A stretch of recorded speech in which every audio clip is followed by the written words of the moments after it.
Observons maintenant en détail cette appellation Nuits-Saint-Georges. La ville de Nuits-Saint-Georges est située à la sortie d'une vallée, la vallée du Meuzin, qui entaille profondément le plateau des Hautes-Côtes. L'érosion a formé un large cône de déjection sur lequel se concentre l'habitat et une grande partie des appellations régionales. Le vignoble de l'appellation Nuits-Saint-Georges se trouve sur le front de côte et s'étend sur une distance de 5,5 km environ, du nord au sud, et sur une largeur en moyenne de 700 mètres. La zone la plus large étant celle qui est au nord du village, sur 1,5 km environ, et la zone la plus étroite à Prémaux-Prissé, au Clos de l'Arlot, avec une largeur de 200 mètres. Le dénivelé est de l'ordre de 150 mètres, et ce coteau est constitué de roches sédimentaires datant du Jurassique moyen, dont le calcaire de Comblanchien forme l'ossature. On peut distinguer 3 zones distinctes. La première, qui part du village de Vaune-Romanée jusqu'à la rivière du Meuzin. La seconde zone plus centrale, de la vallée du Meuzin jusqu'à la combe des Vallerots.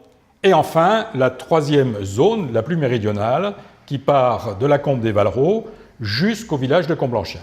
Dans cette première partie, le dénivelé est d'environ 110 mètres, c'est-à-dire qu'on part au pied du coteau avec des vignes situées à 240 mètres pour gravir le coteau et aller jusqu'à 350 mètres.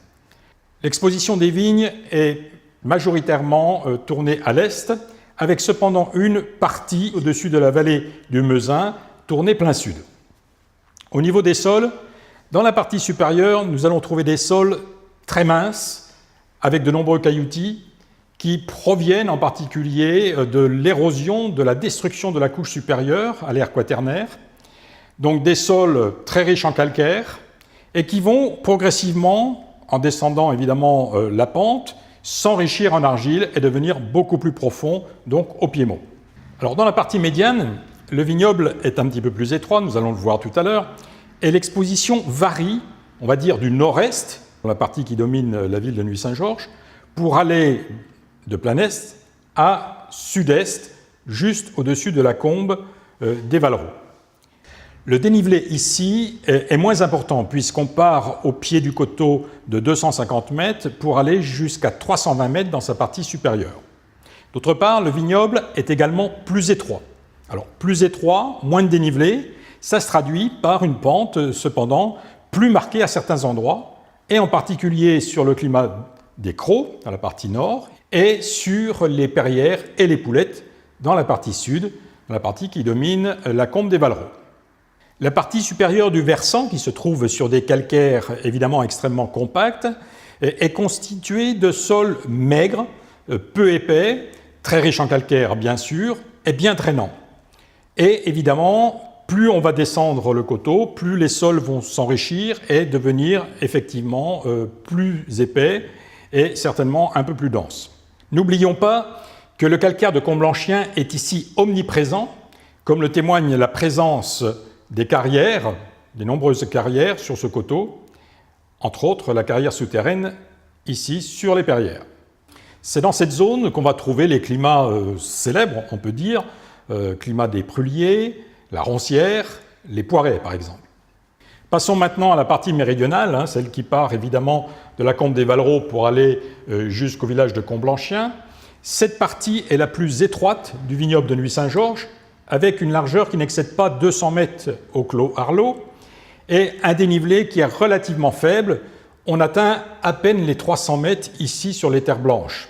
Terres blanches constituées essentiellement de calcaire blanc qui jouxtent les calcaires résistants du Comblanchien. Ces calcaires de la forme d'œufs de poisson sont aussi appelés oolites.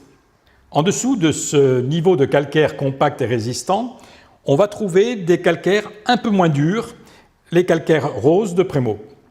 Et puis, au pied du coteau, comme je dirais dans toute la partie de Nuits-Saint-Georges, les argiles vont succéder aux calcaires. Ici, nous aurons des argiles marquées par l'oxyde de fer de couleur rougeâtre, et c'est en particulier ce qui caractérise le climat des Saint-Georges.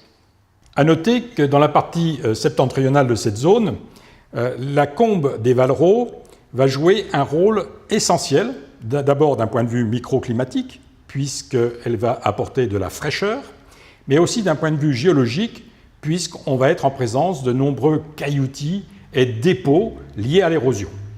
C'est d'ailleurs dans cette zone qu'on va trouver les climats des Vaucrins, des Cailles et des Chabeufs.